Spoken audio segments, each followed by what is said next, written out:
생각나는 성도가 되자라는 말씀으로 함께 은혜 나누시겠습니다. 오늘도 이렇게 거룩한 주님의 은혜로 이렇게 주의 전에 모인 여러분들에게 주님의 은혜와 평강이 넘쳐나시길 주의 이름으로 축원드립니다. 여러분들은 신앙생활을 무엇이라고 생각하십니까? 단지 예수 믿다 천국 가면 된다, 이 생각만 하고 계시진 않습니까? 어떻게 보면 신앙생활을 한다는 것은요, 거룩한 축제와도 같습니다. 그렇다면은 우리의 삶의 매일매일의 삶이요, 축제 삶의 현장이 되어야 된다는 것입니다. 빌립보 교회의 성도들을 바라보잖아요. 늘 기쁨이 넘치는 삶을 살았다는 것입니다. 그래서 빌립보서를 읽으면 고난 중에서도요, 이 신비한 기쁨을 체험하게 된다는 것입니다. 그래서 저는 성도들에게 고난 중에 있거든 특별히 이 빌립보서를 많이 묵상하라, 이렇게 권면하고 있습니다.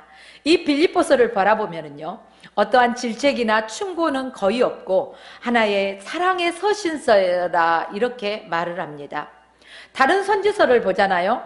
그러면은 질책도 많지만 빌립보서는 사랑이 넘치는 이러한 따뜻한 말씀이 주를 이루고 있습니다. 그래서 빌립보서를 읽으면 내 마음도 어느샌가 훈훈하고 따뜻해짐을 느낀다는 것입니다. 그리고 그 속에서 이 신비한 기쁨이 샘솟는다는 것입니다. 그래서 이 빌립보서는요, 사도 바울이 로마 감옥에서 옥중 서신으로 쓴 것인데도 불구하고 기뻐한다, 이러한 표현을 아주 많이 사용해서 기쁨의 서신서다, 이렇게 불리기도 합니다. 왜 빌립보서에는 이런 기쁨이 많이 표현되어 있을까요? 빌립보 교회가 세워진 그 이유를 우리가 대략 파악해 보면은 이유를 알 수 있다는 것입니다.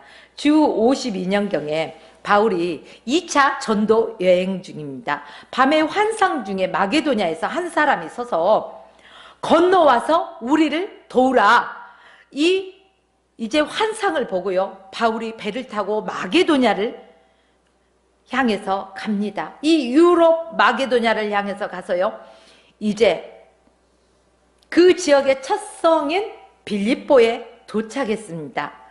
거기서 안식일에 강가에서 이제 복음을 전할 때 두리아 출신 바로 자주장사 루디아가 유럽 최초의 여성 성도가 되었다는 사실입니다.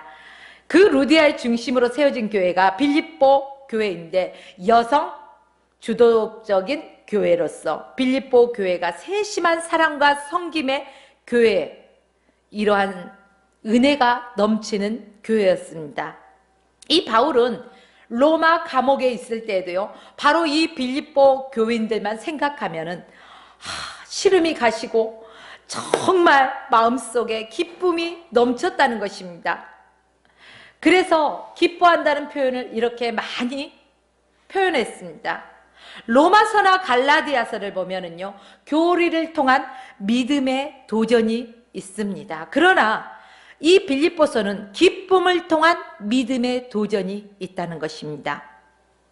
우리가 복음을 전할 때요, 예수 믿으면 천국 갑니다. 그런데 구원의 믿음이 이렇게 예수 믿어야 구원받고 천국 갑니다, 이렇게 전해야만이 이루어지는 것일까요? 아닙니다. 성도가 기뻐하며 살 때 그 모습을 보고도요, 구원의 믿음이 생길 수 있다, 이 말씀입니다. 자녀들을 잘 키우는 비결이 따로 있습니다. 부부가 늘 기뻐하면서 이렇게 서로 사랑하면서 살아가잖아요. 그럼 자녀에게는요, 최고의 그 교육이 된다는 사실입니다. 그러면 전도도 잘 되는 거예요. 누가 아니 당신은 무슨 좋은 일이 있길래 매일같이 그렇게 웃고 다니십니까? 이렇게 묻는다면 예수 믿으니까요, 나는 늘 기뻐요, 이렇게 말만 잘해도 전도는 이루어진다는 것입니다. 어느 전도왕이 이런 말을 했습니다. 복음을 잘 전해서 전도가 되는 것이 아니라 우리가 늘 웃고만 다녀도 전도는 됩니다, 이런 말을 하더라고요. 신비한 기쁨을 가지고 살아가시길 주의 이름으로 축원합니다. 행복은요, 기쁨과 비례한다는 사실입니다. 그러면 어떻게 늘 신비로운 기쁨과 행복한 삶을 살 수 있을까요? 첫째, 하나님을 기쁘시게 하는 헌신적인 삶을 살아야 합니다. 바울이 왜 기쁨이 넘치는 빌립보서를 썼을까요? 주 63년경에요. 이제 바울이 로마 감옥에 갇혔을 때 빌립보 교인들은 그 소식을 듣고 그냥 외면하지 않았습니다. 다른 교인들은 바울이 감옥에 갇혔대. 어떻게? 우리가 모여서 기도해야 되지 않겠습니까? 우리 함께 모여서 기도합시다. 이렇게 기도하고 끝낸 반면에 빌립보 교회 성도들은요, 함께 모여서 기도하지만 그들의 감정이입도 함께 되었다는 것입니다. 그래서 바울을 걱정하는 마음을 담아서요, 그들이 이제 헌금을 합니다. 그래서 이 헌금을 하는 헌신, 또한 열린 마음, 또 펴는 손, 행동까지 보여주었다는 것입니다. 이 얼마나 복된 교회냐 이 말씀입니다. 우리 화평교회도 이렇게 복되고 사랑이 넘치고 기쁨이 넘치는 교회 모든 성도 되시길 주의 이름으로 축원드립니다. 아멘. 여성들은 이렇게 세심한 돌봄이 특징이 있습니다. 남자들은 헌금을 드림으로 인하여 끝낼 때가 많이 있습니다. 그러나 여성들은 아주 작은 일에도 세심한 배려까지 생각하는 것이 바로 여성이라는 것입니다. 빌립보 교인들도요, 이 위로금을 모아가지고 거기에서 끝내지 않고 에바브로디도 집사를 선택해서 이제 바울이 겨울 동안 옥중 생활을 하는데 잘 수발할 수 있도록 이제 이 에바브로도 집사를 파송하고 그에게 사명감을 부여해서 보냅니다. 그 내용이 2장 25절에 나타나 있습니다. 이 에바브로도요, 로마 감옥까지 바울이 있는 데까지 가기에는 굉장히 먼 거리입니다. 그럼에도 불구하고 그는 기꺼이 순종하는 모습을 볼 수 있습니다. 얼마나 귀한 순종이고 얼마나 귀한 사랑의 마음입니까? 그런 사랑과 그런 배려에 바울은 감격했습니다. 그래서 비록 로마 감옥에 갇혀 있다 할지라도 그들만 생각하면 너무너무 기뻤다는 것입니다. 육신의 피로도 그들이 채워주었을 뿐더러 또한 풍성한 그들의 사랑까지 받았다는 것입니다. 빌립보서 4장 18절 말씀에 보면은요, 내게는 모든 것이 있고 또 풍부한지라 에바브로디 편에 너희가 준 것을 받음으로 내가 풍족하니 받으실 만한 향기로운 제물이요 하나님을 기쁘시게 한 것이니라. 바로 바울을 섬기는 게요, 하나님을 기쁘시게 했다는 것입니다. 하나님도 그런 사랑과 배려를 보고 얼마나 기뻐하셨겠냐 이 말씀입니다. 또한 빌립보서 4장 15절 말씀에 보면 빌립보 사람들아 너희도 알거니와 복음의 시초에 내가 마게도냐를 떠날 때 주고받는 내 일에 참여한 교회가 너희 외에 아무도 없었느니라. 바울이 세우고 은혜 끼친 교회는 참 많았지만 바울이 마게도냐를 떠날 때 주고받는 섬김, 이 일에 참여한 교회는 빌립보 교회 한 곳뿐이었다는 사실입니다. 얼마나 이런데 고맙지 않을 수가 있겠습니까? 헌신하는 사람은 자신이 헌신하기 때문에요, 아마 다른 헌신한 사람들도 많을 것이라고 생각합니다. 그런데 실제로는 그렇지 않다는 사실입니다. 헌신 잘하는 사람은 참으로 은혜를 아는 거룩한 별종인 사람과 같다는 것입니다. 두 번째는 빌립보 성도들처럼 되어야 됩니다. 당시 바울은 유명한 사람이 아니었어요. 키도 작고 머리에 탈모도 있고 눈의 시력도 엄청 안 좋았어요. 그래서 편지 쓸 때는 항상 대필가가 필요했습니다. 또 돈도 거의 없어요. 그래서요, 이 천막 깃는 일을 했어요. 그래서 그 일을 해서 팔아서 자비량으로 선교를 했던 사람이 바로 바울입니다. 이 눈에 보여지는 대로 바울을 바라보면 키도 작죠, 탈모도 있죠, 시력도 안 좋죠, 돈도 없죠, 어떠한 가능성, 장래성 이런 것들은 볼 수가 없었다는 거죠. 그런데 여장부인 사업가 루디아는 이 사업을 하다 보니까요, 많은 사람들을 만나게 됩니다. 그렇기 때문에 그 사람들을 바라보는 그 특징을 바라보고 그 사람에 대해서 빨리 캐치할 수가 있죠. 그래서 이 루디아는 바울을 딱 보자 그 겉모습에 보통 사람이 바라보는 것만 바라보는 게 아니라요, 아, 이 사람은 보통 사람이 아니구나 하는 것을 단번에 알아봤던가 봐요. 그래서 이 루디아는, 아, 내가 후원하면 역사상 가장 위대한 투자자가 될 수 있겠다, 이런 거룩한 사업가적인 그 감각이 발동했습니다. 그래서 바울의 후원자가 되었습니다.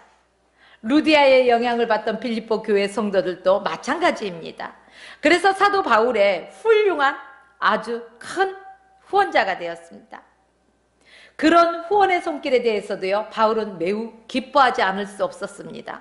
감사했습니다. 고마워했습니다. 게다가 에바브로도까지 파송해 주니, 옥중 수발까지 들어주니 얼마나 고맙겠습니까?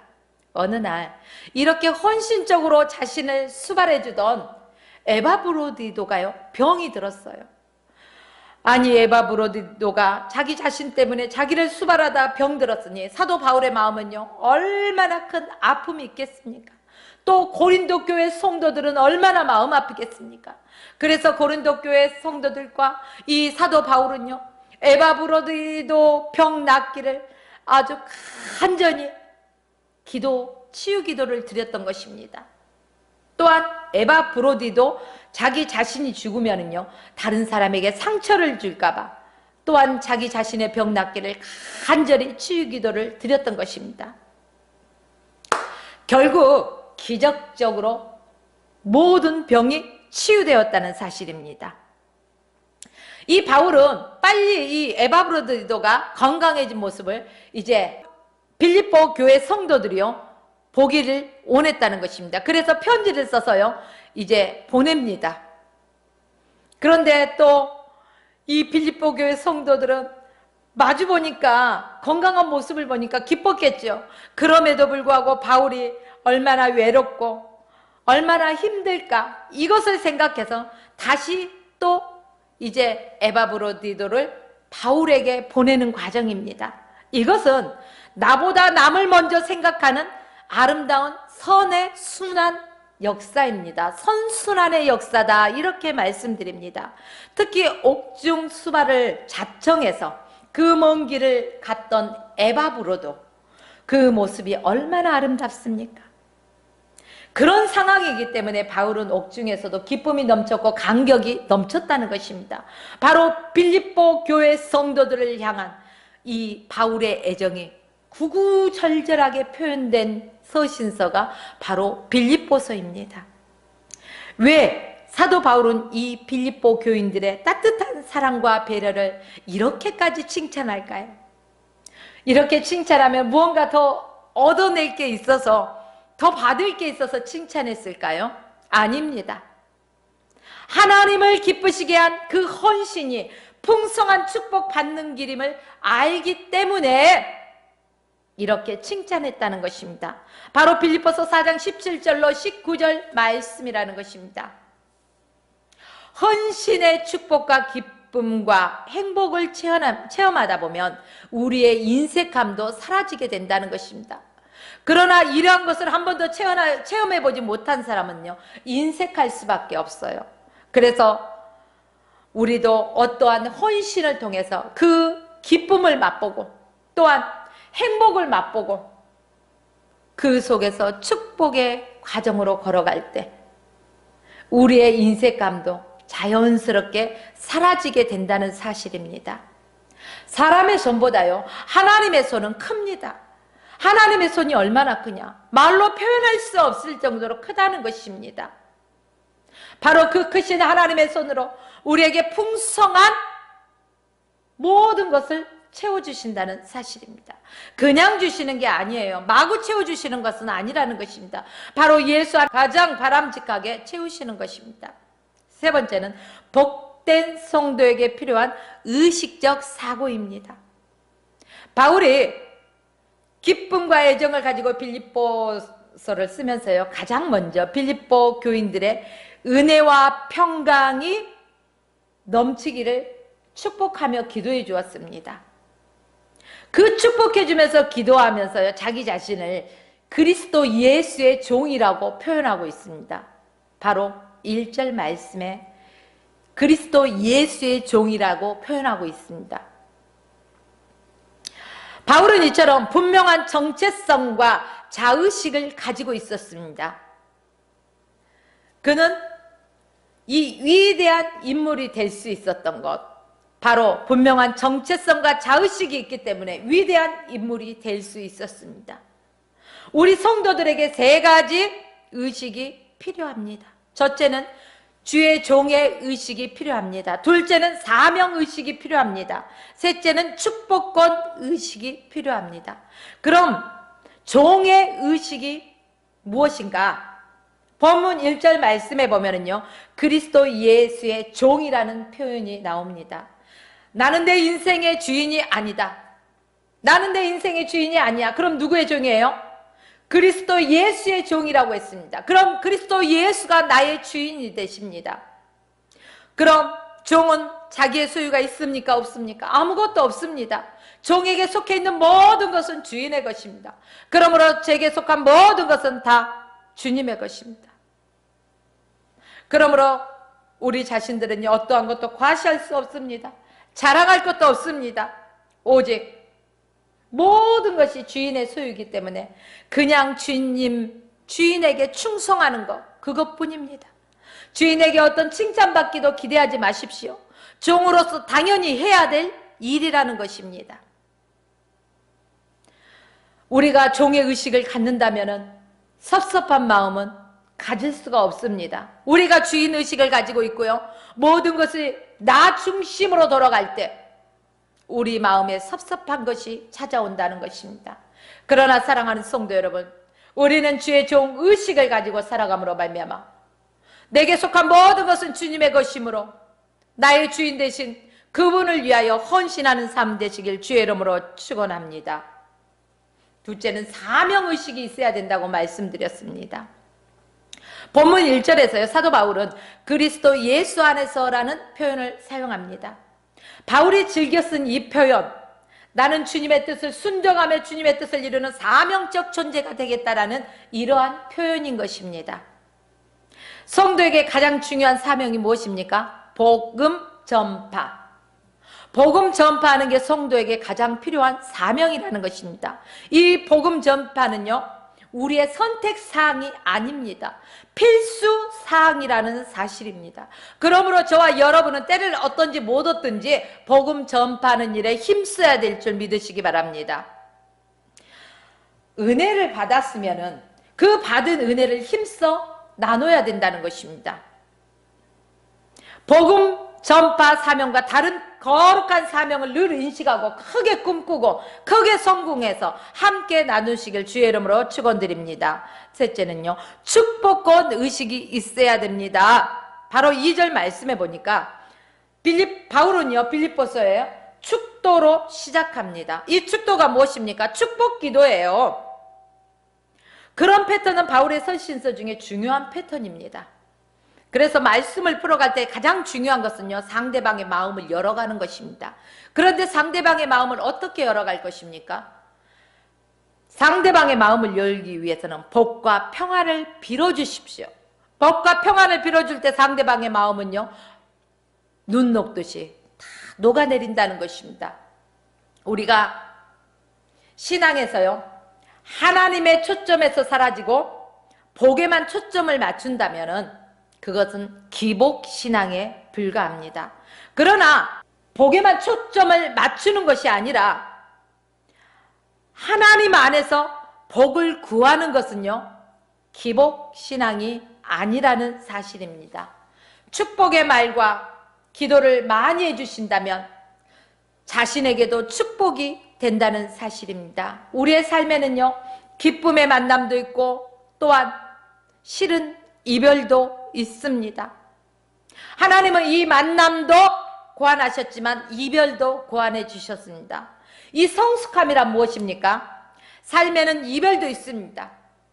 그러나 그것들을 깨닫고 받아들이고 이것을 잘 승화시켜 나아가는 사람이 바로 성숙한 사람이라는 것입니다. 우리가 살다 보면은요, 반드시 누군가와 헤어져야 될 상황이 생깁니다.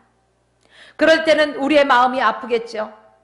그러나 하나님께서 그 상황도 허락하신 것이라면 우리는 그 상황에 대처하는 성숙한 믿음의 복된 관계를 맺어가야 된다는 것입니다. 또한 남이 나를 멀리해서 헤어지는 상황도 있다는 것입니다. 그러나 이때도 우리는 이것을 잘 승화시켜 나가야 된다는 것입니다. 어떻게 해야 될까요? 헤어지자고 하는 사람에게 축복하면서 보내주십시오. 그 다음은요, 하나님께 맡겨버리십시오. 때로는 사랑과 공의의 실천적인 교훈을 위해 내가 멀리 해야 하는 상황도 생깁니다. 그 상황도 잘 승화시키십시오. 어떻게 해야 됩니까? 멀리하되 그를 축복해 주십시오. 그리고 그 다음에는 역시 하나님께 맡기십시오. 신학적으로 보면은 일반 성도에게 축복권이 있느냐 없느냐 이러한 논란이 있습니다. 혹시 신학적인 의미에서는 축복권이 없다 할지라도 실천적인 의미에서는 늘 복을 빌어주십시오. 남을 축복해 주는 것이 자기 자신의 축복의 길로 가는 것입니다. 그렇게 축복을 많이 해주면 창조적이고 건설적인 인간관계가 새롭게 열리고 축복의 문도 활짝 열리는 것을 믿으시고 이제 축복하는 삶을 살아가시길 주의 이름으로 축원하며 오늘 말씀을 마칩니다.